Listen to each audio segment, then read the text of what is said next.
ஆண்டவராகிய இயேசுவின் நாமத்தில் தொலைக்காட்சி நேயர்களுக்கு அன்பின் வாழ்த்துக்கள். இந்த நாளின் செய்தி எரேமியா புஸ்தகம் 7ஆம் அதிகாரம் 14ஆம் வசனம். எரேமியா 7:14. அந்த வார்த்தை எப்படி சொல்லுகிறது? என் நாமம் தரிக்கப்பட்டதும் நீங்கள் நம்பிக்கை கொண்டிருக்கிறதுமான இந்த ஆலயம் உங்களுக்கும் உங்கள் பிதாக்களுக்கும் நான் கொடுத்த ஸ்தலத்துக்கும் நான் சீலோவுக்கு செய்தது போல உங்களுக்கு செய்வேன். சீலோவிலே தேவன் என்ன செய்தார் அதைத்தான் நாளிலே நான் உங்களோடு சொல்லுகிறேன். அதாவது இன்றைக்கு அநேகர் ஆலயத்தை முக்கியப்படுத்துகிறோம், ஆனால் ஆலயத்தின் ஆண்டவரை முக்கியப்படுத்துவதில்லை. இன்றைக்கு அநேகருடைய எண்ணம் என்னவென்றால், மிக பிரம்மாண்டமான ஆலயம் அல்லாவிட்டால் ஒரு ஸ்தாபனம், ஒரு மெகா சபை. இன்றைக்கு ஜனங்கள் ஒரு மெகா சபையை பிரஸ்தாபப்படுத்துகிறார்கள், மேன்மைப்படுத்துகிறார்கள். ஆனால் தேவனை மேன்மைப்படுத்துவதில்லை. கட்டடத்தை மேன்மைப்படுத்துகிறார்கள், அமைப்பை மேன்மைப்படுத்துகிறார்கள், அது இருக்கிற பொருட்களை மேன்மைப்படுத்துகிறார்கள், ஆண்டவரை மேன்மைப்படுத்துவதில்லை. இதுதான் ஆண்டோட மிகப்பெரிய குற்றச்சாட்டு. அந்த குற்றச்சாட்டை உங்களோட நான் பகிர்ந்து கொள்ள விரும்புகிறேன். தவறா புரிந்து கொள்ள வேண்டாம். ஆலயம் நல்லது, ஆனால் ஆலயத்தின் ஆண்டவர் அதை விட முக்கியமானவர். இன்றைக்கு ஆலயங்களை பொறுத்துத்தான் இன்றைக்கு மக்களுடைய நம்பிக்கை போகிறது. அங்க போனா அப்படி நடக்கும். ஆலயங்கள் நல்லதுதான். சில ஆலயங்கள் பிரம்மாண்டமா இருக்கிறது, சில ஆலயங்கள் எளிமையா இருக்கிறது. பிரம்மாண்டமா இருப்பது தவறல்ல, எளிமையா இருப்பதும் பாவம் அல்ல. ஆனால் ஆலயத்தின் ஆண்டவர் முக்கியம். ஆலயமா ஆண்டவரா? ஆண்டவர் தான். இன்றைக்கு பிரம்மாண்டமான ஆலயங்கள் இருக்கிறது, ஆனால் அங்கே தேவ பிரசன்னம் இல்லை, தேவனுடைய வார்த்தை இல்லை, தேவனுடைய எதிர்பார்ப்பு நிறைவேறுவதில்லை. ஆனால் இந்த வார்த்தை சொல்லுகிறது, அன்பானவர்களே, இந்த முதல் வசனத்தை வாசிக்கிறேன்.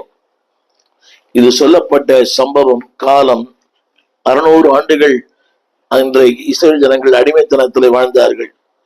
அது அவர்கள் அசிரியர்களால் சிறைபிடித்து கொண்டு போகப்பட்டார். நேபுகாத் நேச்சார் அவர்களை சிறையாய் கொண்டு போகப்பட்டார். இப்படிப்பட்ட ஒரு காலகட்டத்தில தேவன் அவர்களை விடுதலையாக்கி கொண்டு வந்தார். அந்த 600 ஆண்டுகள் அடிமைத்தனத்திருந்த மக்களுக்கு அன்பாளர்களை விடுதலை பெற்றார்கள். ஆனால் அவர்கள் நம்பிக்கை மாறவில்லை. இளைஞருடைய வாழ்க்கையில விடுதலை பெற்றிருக்கிறோம், இன்னும் தவறான நம்பிக்கை, தவறான பாரம்பரியம், தவறான அந்த நம்முடைய பழக்க வழக்கங்கள், இதைத்தான் தேவன் எரேமியா 7ஆம் அதிகாரத்துல கண்டித்து சொல்லுகிறார். அதாவது சீலோவிலே நான் உங்களுக்கு செய்தது போல அவர் என்ன செய்தார் என்பதுதான் உங்களோட நான் பகிர்ந்து கொள்ள விரும்புகிறேன். அன்னைக்கு இருந்த ஜனங்களுடைய தவறான நம்பிக்கை நான் வாசிக்கிறேன், கேளுங்கள். கர்த்தருடைய வார்த்தை எரேமியாவுக்கு உண்டாகி அவர் சொன்ன வார்த்தை, நீ கர்த்தருடைய ஆலயத்தின் வாசல் நின்று அங்கே கூறி சொல்ல வேண்டியது என்னவென்றால், தேவன் மிகப்பெரிய பாரம். 600 ஆண்டுகள் சிறையா இருந்தார்கள். சிறைப்பிடி அந்த சிறை வாசத்திலிருந்து, அடிமைத்தனத்திலிருந்து, அஞ்ஞானத்திலிருந்து, அசுத்தத்திலிருந்து, விக்கிரக ஆராய்ந்து கர்த்தர் வெளியே கொண்டு வந்தார். ஆனால் வெளியே கொண்டு வந்தவரை தேவன் மறந்து போனார்கள். அவர் சொல்லுகிறார், நீ கர்த்தருடைய ஆலயத்தின் வாசல் நின்று அங்கே நீ கூறி சொல்ல வேண்டியது வசனம் என்னவென்றால், கர்த்தரை பணிந்து கொள்ள இந்த வாசஸ்தலத்துக்குள்ளே பிரவேசிக்கிற யூதா ஜனங்களாகிய நீங்கள் எல்லாரும் கர்த்தருடைய வார்த்தையை கேளுங்கள். கவனிங்கள். ஆலயம் எதற்கு தெரியுமா? ஆண்டவரை பணிந்து கொள்ள, ஆராதிக்க. இன்றைக்கு அநேக ஆலயங்களிலே அன்பானுடைய ஆராதிக்கப்பட வேண்டியவர் தேவன், ஆனால் ஆராதிக்கப்படுகிறவர் போதகர். திரும்ப சொல்லுகிறேன், ஆராதிக்கப்பட வேண்டியவர் ஆண்டவர், ஆனால் ஆராதிக்கப்படுகிறவர் அந்த சபையின் மேய்ப்பர். அது இன்றைக்கு ஒரு தனிநபர் வழிபாடு. அதாவது அவரை கொண்டுதான் அது சபையை இல்லை என்பானவர்களே. அந்த வார்த்தையை படிக்கிறேன். அங்கே நீ கூறி சொல்ல வேண்டிய வசனம் என்னவென்றால், அப்படின்னா ஒரு ஆலயத்திற்கு முக்கியம் வசனம். அடுத்த வார்த்தை பணிந்து கொள்ளுதல்.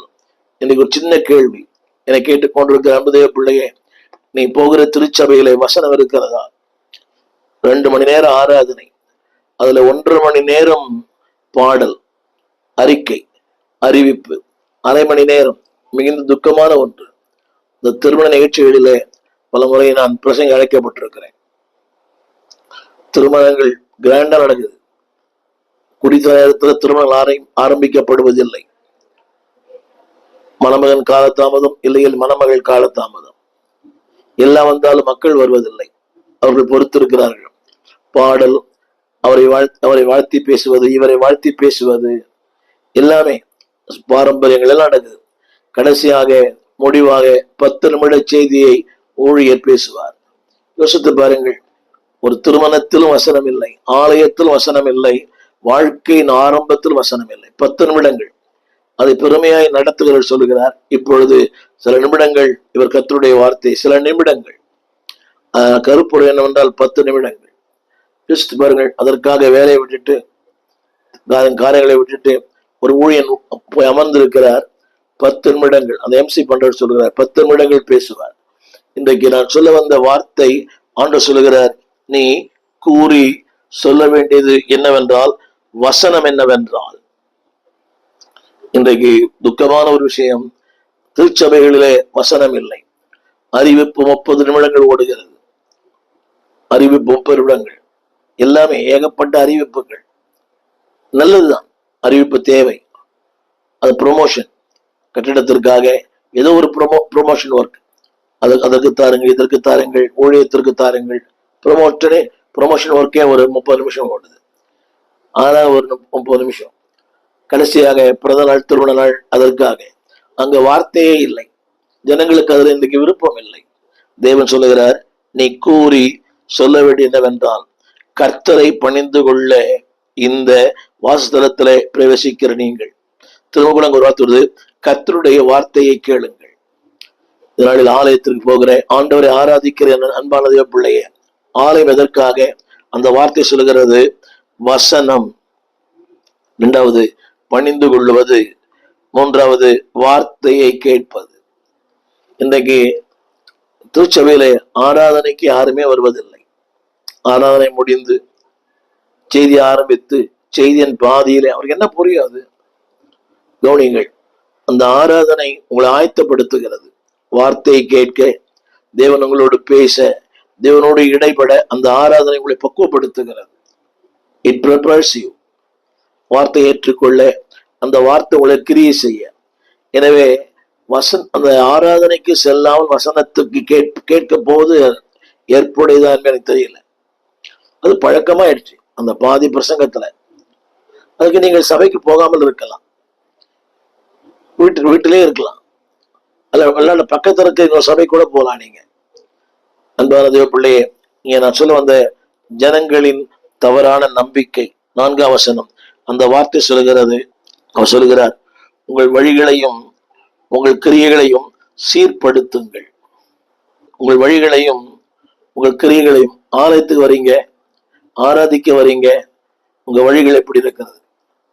உங்கள் வழிகளையும் உங்கள் கிரியைகளையும் சீர்படுத்துங்கள். இதுல ஒன்று சொல்ல விரும்புகிறேன், God remembers everything what you have done. நீங்கள் செய்த எல்லாவற்றையும், அந்த வார்த்தை சொல்லுகிறேன், உங்கள் கிரியைகளையும் உங்கள் வழிகளையும் சீர்படுத்துங்கள். ஏன் அந்த வார்த்தை சொல்லுகிறார்? ஆலயத்துக்கு வரீங்க, ஆராதிக்க வரீங்க, ஆனா சீர்படலையே. வாழ்க்கை சீர்படல, குடும்பம் சீர்படல, பிள்ளைகள் சீர்படல, யாருமே சீர்படல. தேவன் சொல்கிறார், சீர்படுத்துங்கள். அப்படியானால் God remembers everything. ஆண்டவர் உங்களுடைய வழிகளையும் உங்களுடைய கிரியைகளையும் அவர் அறிந்திருக்கு. He knows everything what you have done for God. ஆண்டவருக்காக என்ன பண்ணீங்க என்று அறிந்திருக்கிறார். உங்களுக்கு இருக்கிற வாய்ப்புகளை அறிந்திருக்கிறார். அந்த வாய்ப்புகளை தவற விட்டுட்டீங்களே, அதை அறிந்திருக்கிறார். திரும்ப சொல்லுகிறேன், நெருக்கத்தின் மத்தியிலே கர்த்தரை ஆராதிக்கிறீங்களே, அதையும் கர்த்தர் அறிந்திருக்கிறார். தேவன் தந்த வாய்ப்புகளை நீங்கள் நிர்விசாரமா இருக்கிறீங்களே, அதையும் அவர் அறிகிறார். 2 பேரும் அறிகிறார். நெருக்கத்தில் அழைப்பதையும் அவர் பார்க்கிறார். அந்த நெருக்கத்தின் விசாலத்தில் இருக்கிறீங்க, அந்த விசாலத்தை கர்த்தருக்காக நீங்க பயன்படுத்துறது இல்லை. சில பேர் வாழ்க்கையில விசாலமான வாழ்க்கை, நிறைய வாய்ப்புகள், நிறைய அதுக்கேற்ற சந்தர்ப்பங்கள், வாகனங்கள், ஆலயம் பக்கத்துல நிறைய வாய்ப்புகள் இருக்குது. இத்தனை வாய்ப்புகள் இருந்தும் அந்த வாய்ப்புகளை பயன்படுத்தாத மக்கள் ஏராளம். வாகனம் இருக்கிறது, சபை பக்கத்தில் இருக்கிறது, ஆரோக்கியம் இருக்கிறது, அந்த ஆலயத்துக்கு போய் போய் போய் வருவதற்கான பொருளாதார நிலை இருக்கிறது, எல்லாம் இருக்கிறது, சுகம் இருக்கிறது. எல்லாம் இருந்தும் அந்த வாய்ப்புகளை பயன்படுத்த தவறின மக்கள் ஏராளம். தேவன் சொல்லுகிறார், உங்கள் கிரியைகளையும் உங்கள் வழிகளையும் சீர்படுத்துங்கள். அடுத்த வார்த்தை அவர் சொல்லுகிறார், அதுல இன்னொரு வார்த்தை கூட சொல்லுது, நன்றாய் சீர்படுத்தி. நன்றாய் சீர்படுத்தி. அது எப்படி நன்றாய் சீர்படுத்தி? உங்கள் கிரியைகளையும் உங்களுடைய வழிகளையும் நன்றாய், ஏதோ மனிதர் பார்ப்பதற்காக அல்ல, உங்களுடைய கிரியைகளை நன்றாய் சீர்படுத்தி. நான் சொல்ல வந்த இரண்டு குறிப்புகள், God condemned. God condemned. அதாவது நம்முடைய கிரியைகளை அவர் குற்றப்படுத்துகிறார், நம்முடைய வழிகளை அவர் குற்றப்படுத்துகிறார். அதே வேளையில் இன்னொரு சொல்லுகிறேன், God remember the things that you have done for him. அவருக்காக நீங்கள் செய்த ஒவ்வொரு கிரியைகளை அறிந்திருக்கிறார். இங்க நான் சொல்ல வந்த இரண்டு குறிப்புகள், what you have done well, நீங்கள் செய்த நன்றாய் செய்தீர்களே கர்த்தர் அறிந்திருக்கிறார். அவர் அறிந்துள்ள தேவன் அல்ல, மறவார். நீங்கள் ஆண்டவருக்காக செய்த சின்ன சின்ன தியாகங்கள், ஓடி ஓடி வந்தது, நெருக்கத்திலே வந்தது, பாடுகள் மத்தியிலே வந்தது, போராட்டங்கள் மத்தியில் ஆலயத்து வந்தது. He knows everything. ஆங்கிலத்தில் he knows well. மிக அழகாய் அறிந்திருக்கிறார். அதே வேளையிலே அன்பானவர்களே, திரும்ப சொல்லுகிறேன், அங்கு சொல்லப்பட்ட நம்முடைய தீர்க்க மூலமாய் அவர்களுக்கு சொல், அவளுக்கு சொல். அப்படியானால் அது ஒரு அறிவுரை அல்ல. God condemned. அவரை பொறுத்து பொறுத்து இழைத்து போனார். இங்கே நான் சொல்ல வந்த, அதாவது இன்னொரு குறிப்பு என்னவென்றால், இந்த 7ஆம் அதிகாரம் 1 வசனம், அதுல ஆண்டு சொல்லுகிற வார்த்தை, அதாவது 4ஆம் வசனம், கர்த்தரின் ஆலயம், கர்த்தரின் ஆலயம், கர்த்தரின் ஆலயம் இதுவே என்று சொல்லி. கவனிங்கள், கர்த்தரின் ஆலயம், கர்த்தரின் ஆலயம், கர்த்தரின் ஆலயம் என்று சொல்லி பொய் வார்த்தைகளை நம்பிக்கொள்ளாதிருங்கள். உங்களுக்கு புரிய நினைக்கிறேன். Don't depend on the buildings. அதாவது அதுல ஒரு வார்த்தை சொல்றார், பொய் வார்த்தைகள். இன்னைக்கு அதைத்தான் ஜனங்கள் நம்புகிறார்கள். தீர்க்க தரிசனங்கள், இந்த பொய்யான வெளிப்பாடுகள், பொய்யான வாக்கு தத்தங்கள் சம்மந்தமே இல்லை. அதாவது ஏதோ ஒரு நிபந்தனை இருக்கும், அந்த நிபந்தனை விட்டு விடுகிறார் அவர். பல வருஷம் சொல்ல முடியும், உன்னதமானவருக்கு பொறுத்தரைகளை செலுத்தி. அடுத்த வார்த்தை, ஆபத்து காலத்தில் என்னை நோக்கி கூப்பிடு, நான் உன்னை விடுவிப்பேன். உன்னுடைய கருத்து என்னவென்றால், உன்னதமானவருக்கு நீங்க பொறுத்தரைகளை செலுத்தி ஆபத்து காலத்தில் நோக்கி. இன்றைக்கு அந்த வசனத்தை மட்டும் எடுத்துக் கொள்ளுகிறோம். ஆபத்து காலத்தில் நோக்கி கூப்பிடு. எப்ப தெரியுமா? உன்னதமானவருக்கு பொறுத்தரை செலுத்தி. அதே போல் நீதிமொழிகள் 3ஆம் அதிகாரம், உன் களஞ்சியங்கள் நிரம்பும், உன் திராட்சதம் புரண்டோடும், உன் ஆவிக்கு ஆரோக்கியமா இருக்கும். அதுக்கு முன்னால போட்டுருது, தீமையை விட்டு உன் சுய புத்தியை மேல் சாயாமல் கர்த்தரை சார்ந்து கொண்டு தீமை விட்டு விலகு. தீமை விட்டு விலகு, ஆரோக்கியம் வரும். ஆலைகள் திராட்சதம் புரண்டோடும். அதாவது உன் களஞ்சியங்கள் பூரணமாய் நிரம்பும். இப்ப தெரியுமா? தீமை விட்டு விலகி. ஒன்று விலகும் போது இன்னொன்று உள்ளே வரும். இன்றைக்கு மனிதர்களுக்கு எதையும் விளக்குவதற்கான அந்த விருப்பமே இல்லை. அதேதான் நிறைய பேர் பார்த்துருங்க, வயது 70, 60, 70, 70க்கு மேல still they are doing the same mistakes what they have done earlier. ஆரம்பத்தில் எந்த தவறுகளை செய்தார்களோ அதே தவறை இன்றைக்கும் செய்கிறார்கள். ஒரு பொய், அந்த தவறு அன்னைக்கு பண்ணார். அடிக்கடி யோசிப்பதுண்டு, காலங்கள் மாறும் போது மனிதர்கள் மாறுவார்கள். மாறவே இல்லை. 40 ஆண்டுகள் மாறவே இல்லை. 35 ஆண்டுகள் மாறவே இல்லை. இதைத்தான் உலகம் சொல்கிறார், மனிதன் மாறவில்லை. இன்றைக்கு மனிதர்கள் இன்னும் மாறாமல் இருப்பதற்கு என்ன காரணம் என்றால், இவர்கள் பொய்யை நம்புவது. அதாவது சுயத்தை, ஐ எம் ரைட், நான் பெஸ்ட், அவரை விட நான் பரவாயில்லை, இவருடன் நான் ஒரு கம்பேரிசன். அடுத்தவர்களை கம்பேர் பண்ணுவது உங்களுடைய பொறுப்பு, உங்களுடைய காரியம் அல்ல, அது அவருடைய காரியம். Don't compare with anyone. அவர் எப்படி இருக்கிறார், அவருடன் நான் பரவாயில்லை. அவர் 3 வாரம் வருகிறார், நான் 4 வாரம் வரேன், ரைட். அவர் நான் 2 வாரம் வரேன், நான் 3 வாரம் வரேன். அடுத்த வச்சு கம்பேர் பண்ணுவது நம்முடைய வாழ்க்கை அல்ல. என்னை கேட்டுக்கொண்டிருக்கிற அன்பு தேவ பிள்ளைகளே, பி அவேர் இட். அந்த வார்த்தையை அவர் சொல்லுகிறார், பொய்யை நம்பாதிருங்கள். என் சொல்ல வந்த முதல் வார்த்தை ஃபால்ஸ் ட்ரஸ்டிங், தவறான ஒன்றின் மேல் நம்பிக்கை வைப்பது. நம்பர் 1, ஆலயத்தின் மேல் நம்பிக்கை வைப்பது. நீங்கள் தவறாய் புரிந்து கொள்ளக்கூடாது. ஆலயம் நல்லது, கட்டடங்கள் நல்லது, கட்டடங்கள் மேல் நம்பிக்கை வைக்காதீங்க. அந்த வார்த்தை நான் சொல்லுகிறேன், அந்த வார்த்தை கர்த்தரின் ஆலயம், கர்த்தரின் ஆலயம், கர்த்தரின் ஆலயம் இதுவே என்று சொல்லி, இதுவே என்று சொல்லி பொய் வார்த்தைகளை நம்பிக்கொள்ள. இதுவே இதுவே இதுவே இன்னைக்கு பாருங்களேன், அதுதான் இன்னைக்கு நிறைய பேருக்கு இதுதான் சத்தியம், இதான் சத்தியம். அது எல்லா திருச்சபையிலும் இருக்கிறது. நாங்க தான் பரலோகம் போவோம், நீங்க எல்லாம் பரலோகம் போக மாட்டீங்க. ஜெபி அதாவது அவங்க நமக்கு நம்மள ஸ்தோத்தோட சொல்ல மாட்டாங்க. அதாவது ஒரு ராங் கான்செப்ட். அவங்க நினைக்கிறாங்க they are best, the rest are the worst. அப்படி கிடையாது. கர்த்தரின் பார்வையில் எல்லாருமே பெஸ்ட் தான். இன்னைக்கு ரொம்ப துக்கமான காரியங்கள், பல கூடுகை, அதாவது துக்கமான காரியங்கள், அவங்க தான் பெஸ்ட் நினைக்கிறாங்க. இந்த உடை அலங்காரம், தோற்றம், இல்லையா நீங்க பெரிய மெகா பாஸ்டா இருங்க, but don't think you are the best. அடுத்தவர்களும் பெஸ்ட் தான். உங்க பார்வையில் நீங்க பெஸ்ட், அவர் பார்வை அவர் பெஸ்ட். சோ தோற்றத்தின்படி தீர்ப்பு செய்யாதீர்கள். அந்த வார்த்தை சொங்க, தோற்றம் கர்த்தருடைய ஆலயம், கர்த்தரின் ஆலயம், கர்த்தரின் ஆலயம் இதுவே என்று சொல்லி பொய் வார்த்தைகளை நம்பிக்கொள்ளாதிருங்கள். என்னோட முதல் குறிப்பு, false trust in wrong things.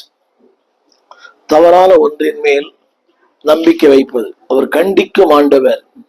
3ஆம் வசனம், கண்டிக்கும் ஆண்டவர். உங்கள் கிரியைகளையும் உங்கள் வழிகளையும் சீர்படுத்துங்கள், கண்டிக்கும் ஆண்டவர். அடுத்து நினைவு கூறும் ஆண்டவர். நினைவு கூறும் ஆண்டவர். நீங்கள் உங்கள் வழிகளையும் உங்கள் கிரியைகளையும் நன்றாக சீர்படுத்தி, அவர் கண்டிக்கும் ஆண்டவர் மட்டுமல்ல, நினைவு கூறும் ஒரு ஆண்டவர். என்னை கேட்டுக்கொண்டிருக்கிற அன்பு தேவ பிள்ளையே, அல்ல ஆண்டவர் சொல்லுகிறார், அல்ல சொல்லப்பட்ட வார்த்தை, மனுஷனுக்கும் உள்ள வழக்கை நீ நியாயம் தீர்த்தாயே. அதில் பார்க்கிறார், பரதேசியும் திக்கற்றவனையும் விதவையும் ஒடுக்காமல் இருந்தாயே. அடுத்த வார்த்தை, இதெல்லாம் பாசிட்டிவ். அடுத்த வார்த்தை சொல்லுகிறார், இந்த ஸ்தலத்திலே நீங்கள் இரத்தத்தை ஸ்தலத்திலே சிந்தாமல், பாசிட்டிவ் எல்லாம், உங்களுக்கு கேடுண்டாக்காமலும் அந்நிய தேவர்களை பின்பற்றாமலும். இதெல்லாம் கடந்த கால வாழ்க்கையில் நீங்கள் செய்த நற்கிரியைகள். வரிசைப்படுத்துகிறேன். நியாயமாய் வாழ்வது. 2வது, திக்கற்றவர்களையும் விதவைகளையும் அவர்களை விசாரிப்பது, அதாவது ரத்தத்தை சிந்தாமல் இருப்பது, உங்களுக்கு கேடுண்டாமல் இருப்பது, அந்நிய தேவர்களை பின்பற்றாமல் இருப்பது. இதெல்லாம் the good things that what you have done. God remembers everything. அவர் சொல்லுகிற கருத்து என்னவென்றால், ஆனால் இவைகளுக்கு மத்தியிலே இதெல்லாம் பண்ணீங்க, ஆனால் இதுவே கர்த்தருடைய ஆலயம், இதுவே கர்த்தருடைய ஆலயம், இதுவே கர்த்தருடைய ஆலயம். கவனிங்கள், நற்காரியங்கள், நற்கிரியைகள், நல்ல நல்ல சுபாவங்கள், ஆனால் தவறான நம்பிக்கை நிறைய பேர் இங்க இருக்குது. அதாவது ஆண்டருக்கு ஊழியம் பண்றேன்னு சொல்லி இன்னைக்கு அடுத்தவங்களை ஏமாத்துறாங்க. எனக்கு ஒரு நண்பர் தெரியும், அநேகருக்கு வேதம் வாங்கி கொடுக்கிறார், கிராம ஊழியெல்லாம் பண்றார், துணிகரமாய் லஞ்சம் வாங்குகிறார். அது சொல்லுவது இங்க தவறு என்றால் மன்னித்துக் கொள்ளுங்கள். பொது வழியிலே எல்லாம் செய்கிறார், ஆனால் துணிகரமா லஞ்சம் வாங்கலாம் மட்டும் பரவாயில்ல, ஏமாத்தது. அந்த பணம் அதற்கான வேலையும் செய்வதில்லை, அந்த பணம் திரும்பி வருவதில்லை. பல நபரிடத்துல, முக்கியமாக ஊழியரிடத்துல. ஆனால் நாள்தோறும் வசனம் பேசுகிறார், அவருடைய டெய்லி வசனமே அனுப்புறார், அவருடைய ஃபேஸ்புக்ல வசனமா போட்டு தள்ளுறாரு. ஆனா அடுத்தவர்களை ஏமாற்றுவதே ஒரு வாழ்க்கையா இருக்குது. கவனிங்கள், இதான் don't believe in wrong people. அந்த வார்த்தையாண்டு சொல்லுகிறார், பொய்யை நம்பாதிருங்கள், இதுவே ஆலயம், இதுவே ஆலயம், இதுவே ஆலயம், அதை நம்பாதிருங்கள். அதற்கு அவர்கள் சொல்லுகிற சாக்கு போக்கு நிறைய உண்டு. There are given wrong excuses. நீங்க செய்வது தவறு, ஆனால் அதுக்கு ஒரு பொய்யான விளக்கம். நான் ஏன் பண்ணேன், எதுக்கு பண்ணேன், எப்படி பண்ணேன். அவர் சொல்றார், நான் சும்மா வாங்கல, பணத்தை வாங்கி நான் ஏழைகள் கொடுக்குறேன், நான் வாங்கி ஏழைகள் கொடுக்குறேன், உதவி செய்யறேன், அவருக்கு பண்றேன், இவருக்கு பண்றேன். கவனிங்கள், it is a vain excuses. தேவன் சொல்லுகிற அந்த வார்த்தை 8ஆம் வசனம், நீங்கள் ஒன்றுக்கும் உதவாத பொய் வார்த்தைகளை நீங்கள் நம்புகிறீர்கள். ஒன்றுக்கும் உதவாத பொய் வார்த்தைகள். நீங்க நிறைய பேர் சொல்றாங்க இல்லையா, நான் அப்படி ஆக்கிடுவேன், உன்னை இப்படி ஆக்கிடுவேன், உன்னை இப்படி ஆக்கிடுவேன், உன்னை பெரியாள் ஆக்கிடுவேன், உன்னை வாளாக்காமல் தலையாக்குவேன், கீழாக்காமல் மேலாவாய். நிறைய வாக்கு அரசியல்வாதிகளோட மோசமானவர்கள். நான் அப்படி பண்ணுவேன், இப்படி பண்ணுவேன், இதெல்லாம் பொய். அந்த வார்த்தை சொல்கிறது, ஒன்றுக்கும் உதவாத பொய் வார்த்தைகளை நீங்கள் நம்புகிறீர்கள். அடுத்த வார்த்தை சொல்லுகிறது, அது பொய்யான இட்டு நீங்க பாகாலுக்கு தூபம் காட்டி, அதுல ஒரு வார்த்தை நான் படிக்க விரும்புகிறேன். பொய்யா நம்புகிறீர்கள், திருடுகிறீர்கள், கொலை செய்கிறீர்கள், விபச்சாரம் பண்றீங்க, பொய்யான இடுறீங்க, அடுத்து அந்நிய நீங்கள் அறியாத அந்நியர்களை பின்பற்றீங்க, பிற்பாடு வந்து என் நாமம் திரைக்கப்பட்ட ஆலயத்துல எனக்கு முன்பாக நின்று. எப்படி இது? இது சத்தியம், உண்மை. இது தேவனுடைய குற்றச்சாட்டு. படிக்கிறேன்.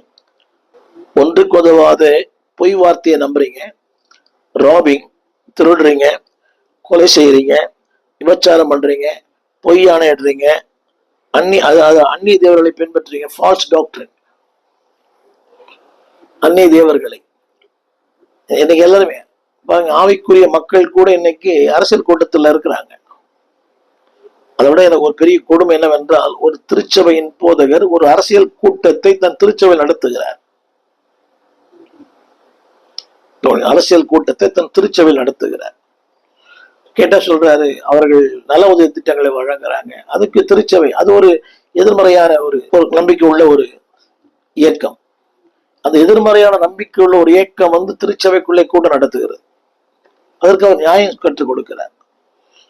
ஏதோ ஒரு நன்மைக்காக, அழிந்து வரும் நன்மைக்காக, ஆதாயத்துக்காக. வேதம் சொல்கிறது, நீங்கள் அந்நிய தேவர்களை பின்பற்றி, அந்நிய மக்களை பின்பற்றி, அந்நிய உபதேசங்களை பின்பற்றி, அவங்க என்ன சொல்றாங்க, அவங்க சேர் நன்மையை உங்களால செய்ய முடியுமா? அவங்க தருகிற உதவியை உங்களால் தர முடியுமா? எவ்வளவு கேவலம் அல்ல! ஆண்டவர் தராத உதவி இந்த உலகத்துல யாருமே தர முடியாது. எனக்கு உதவிடும் எனது ஆண்டவர் என் பக்கம் இருக்கிறார். அடுத்த வார்த்தை சொல்கிறார், பிற்பாடு வந்து என் நாமம் தரிக்கப்பட்ட இந்த ஆலயத்துல எனக்கு முன்பாக நின்று இந்த அருவறுப்புகளை செய்ததற்காக, இந்த அருவறுப்புகளை செய்ததற்காக பிற்பாடு வந்து என் ஆலயத்துல நின்று. இதான் நீங்க நடக்குது. 6 நாள் அநியாயம், அக்கிரமம், அசுத்தம். 7வது நாள் திருச்சபையில வந்து திருமதி எடுக்கிறார். அவர் அதை திருச்சபையில பார்க்கிறேன். கடைசி புகையை அணைத்து விட்டு தான் உள்ளே அவர் போகிறார். அவர் திருவிருந்திலே பங்கு பெறுகிறார். சில நாள் அவரே திருவிருந்து கொடுக்கிறார். எவ்வளவு பெரிய வேதனையான தேவன் சொல்லுகிறார், அன்பானவர்களே, அவருடைய பாரம் சீர்படுத்துங்கள், செம்மைப்படுத்துங்கள், வழிகளை ஆராய்ந்து பாருங்கள். அதுல இன்னொன்னு சொல்ல விரும்புறேன். அதாவது அப்படிப்பட்ட மக்கள் என்ன நினைக்கிறாங்கன்னா, நான் ஆண்டவர் ஊழியம் பண்றேன், I am serving the lord. No, you are not serving the lord. அது நானா கூட இருக்கலாம், நான் சொல்லிக்கலாம், நான் ஆண்டவர் ஊழியம் பண்றேன்னு சொல்லலாம். ஆனா என் ஊழியத்தை அவர் அங்கீகரிக்காவிட்டால் என் வாழ்க்கை ஒன்றும் இல்லை. என்னை தள்ளினால் எங்கே போவேன், அடைக்கலம் ஏது உண்மை அல்லால். அவர் தான் நம்முடைய அடைக்கலம், அவர் தான் நம்முடைய ஆதாரம், அவர் தான் நமக்கு எல்லாமே. இன்றைக்கு அந்த அந்த உறுதி நிறைய பேருக்கு இல்லை. ஐ எம் சர்விங் தி லார்ட் நான் கூட சொல்ல முடியும், நீங்களே சொல்லலாம். ஆனால் உங்கள் ஊழியத்தை, என் ஊழியத்தை ஆண்டவர் ஏற்றுக்கொள்ளுகிறாரா? அது சொல்லப்பட்ட வார்த்தை ஒன்றுக்கு உதவாத பொய் வார்த்தை, திருடு, கொலை, பொய்யானை. இன்னைக்கு எவ்வளவு பொய்யானை தெரியுமா? இன்னைக்கு தரேன்னு சொல்றேன், எனக்கு தரது இல்லை.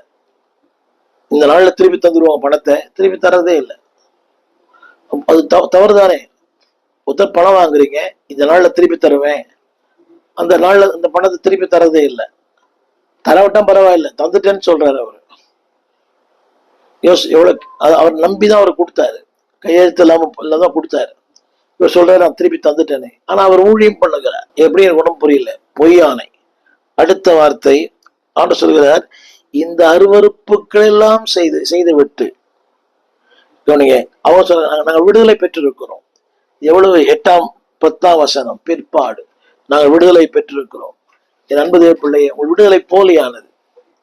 தேவன் சொல்லுகிறார், கவனிங்க, இதுவே பொய்யான மாதிரி. அதுல சொல்லப்பட்ட வார்த்தை பாரம்பரியம், சடங்காச்சாரங்கள், இதெல்லாம் சடங்காச்சாரங்கள். ஆனா தேவன் அதோட மேலான ஒன்று எதிர்பார்க்கிறார். அவர் சொல்லுகிற வார்த்தை மேலான ஒன்று. 5ஆம் வசனம் அந்த வார்த்தை சொல்லப்பட்டிருக்கு. 5ஆம் வசனம், நீங்கள் இதை செய்யாமல் இருப்பீர்களாகில். 6ஆம் வசனம் பின்பகுதி சொல்றாரு, நீ பண்ண நல்ல காரியம் நான் பார்த்திருக்கிறேன். நியாயம் தீர்ப்பது, நியாயமாய் காரியங்களை செய்வது, பரதேசி நிக்கத்தை காப்பாற்றுவது, விதவைகளை காப்பாற்றுவது, அவர்களை, அதாவது நீங்கள் அடுத்தவர்களை பாதுகாப்பதெல்லாம் குட் திங்ஸ். ஆனா தேவன் சொல்லுகிறார், இதை விட மேன்மையான ஒன்றை எதிர்பார்க்கிறேன். என்ன தெரியுமா? அதை வார்த்தை சொல்லுகிறார், அதை வார்த்தை இருக்குது, நீங்க பண்ற எல்லாமே உங்களுக்கு கேடு உண்டாகும்.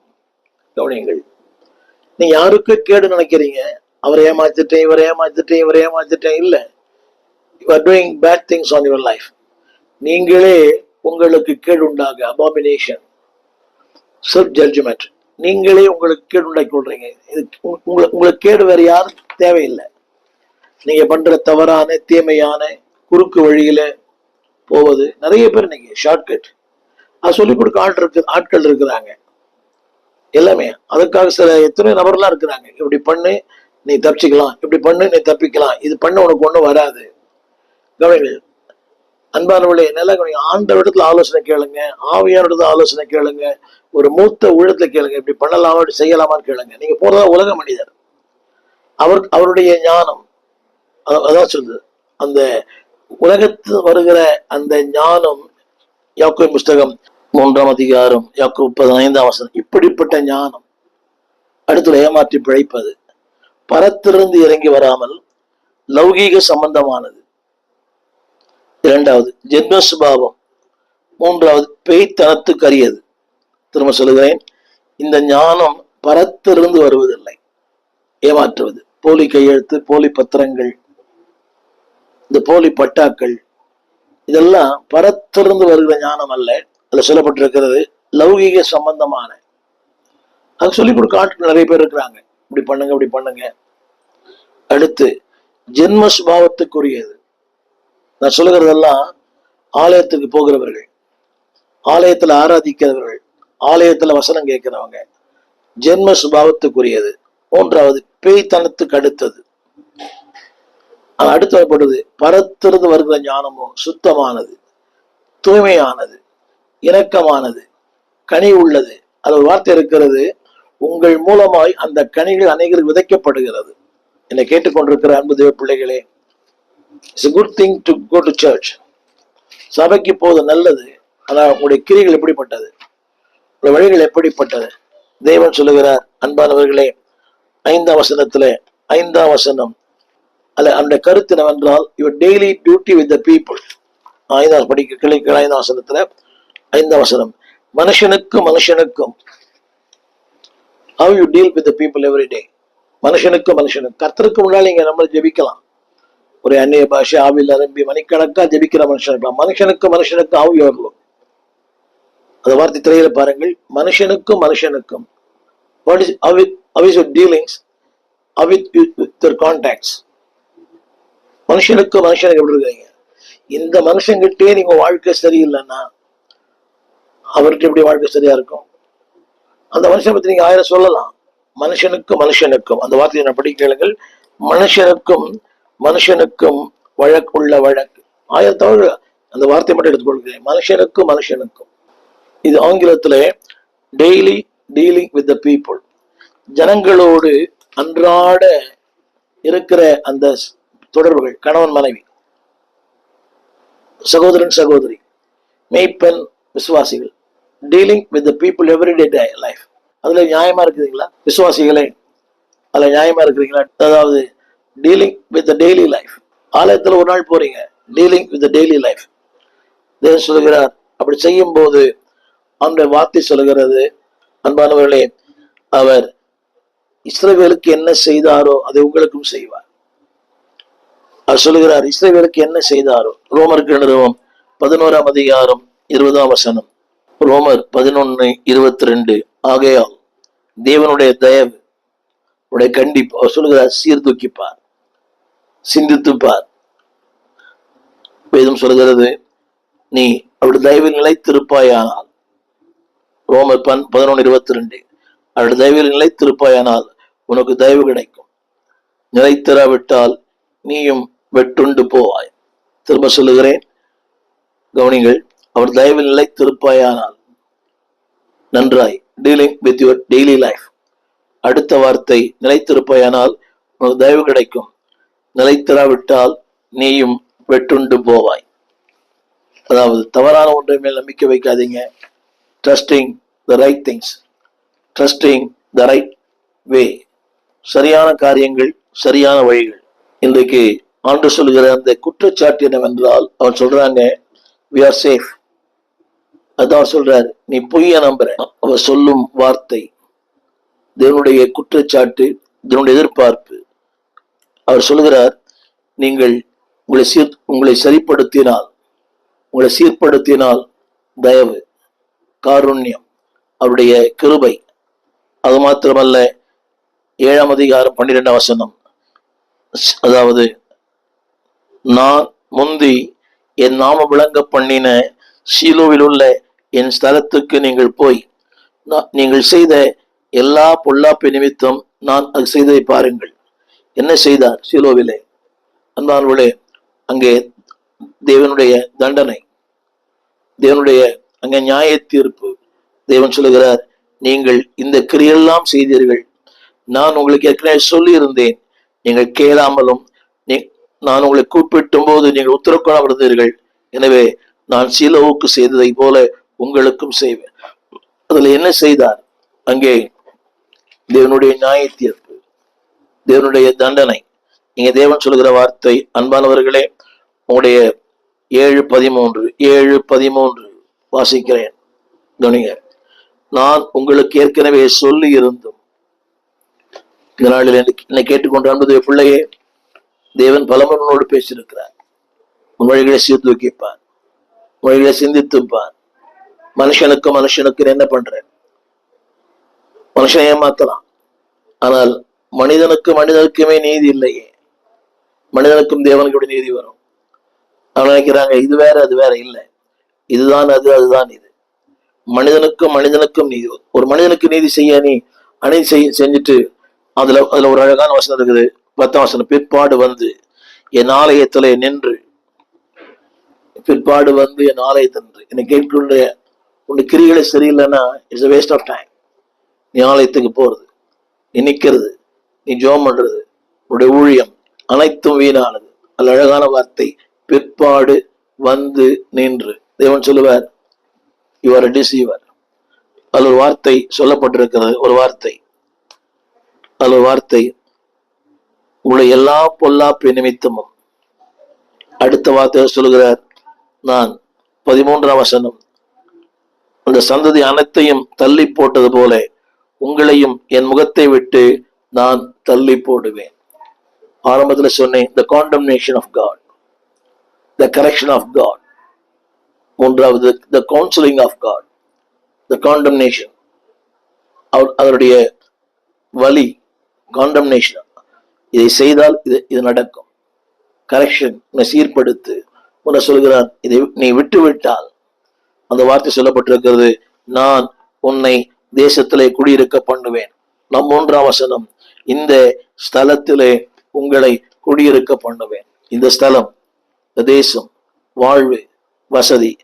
அன்பானவர்களே, அவர் சொல்லுகிற திரும்ப சொல்லுகிறார், ரிமெம்பர், நினைவு கூறுங்கள், சிந்தியுங்கள். தொடர்ந்து அதே எரேமியா 52ஆம் அதிகாரம் 11ஆம் வசனம். இங்கே தேவனுடைய வார்த்தைக்கு எதிராய், சிந்தித்து பார்க்காத வாழ்க்கைக்கு எதிராய் 52:11, சிதேக்கியாவின் கண்களை குருடாக்கி. இதனுடைய கருத்து என்னவென்றால், அன்பானவர்களே கவனியுங்கள், என்றைக்கு தேவனுடைய வார்த்தைக்கு எதிராக இருக்கிறீர்களோ, அங்கே இன்னொரு மனிதனை அங்கே பேசுகிறார், கண்கள் குருடாக்கி விலங்குகளை போடுவித்தான்.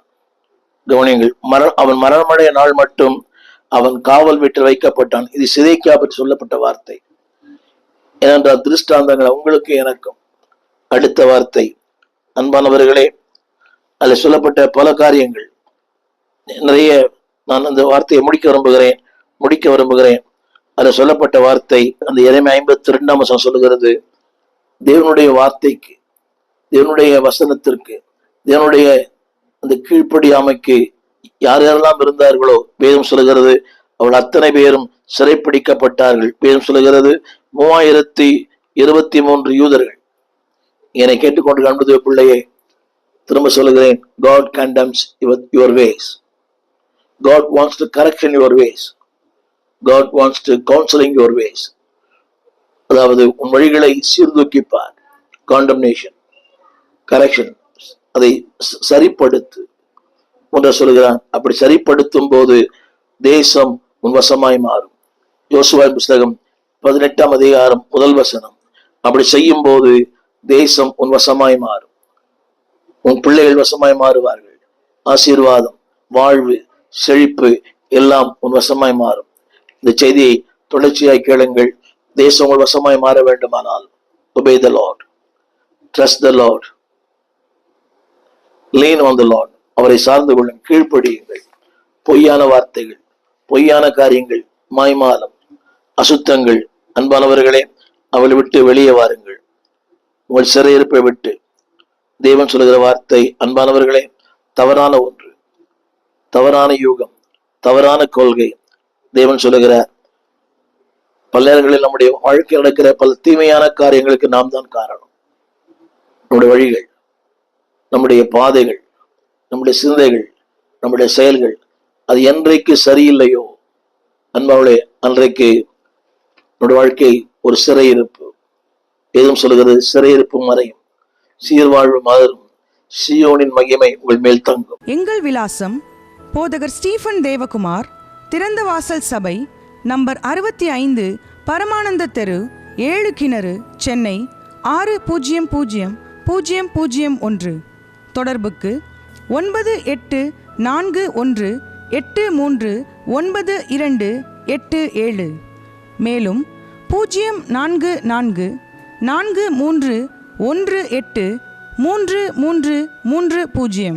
எங்கள் மின்னஞ்சல் stephenopendor@gmail.com. எங்கள் தேவ செய்திகளை யூடியூப் சேனலில் பார்த்து பயனடையுங்கள். தேவன் உங்களை ஆசீர்வதிப்பாராக.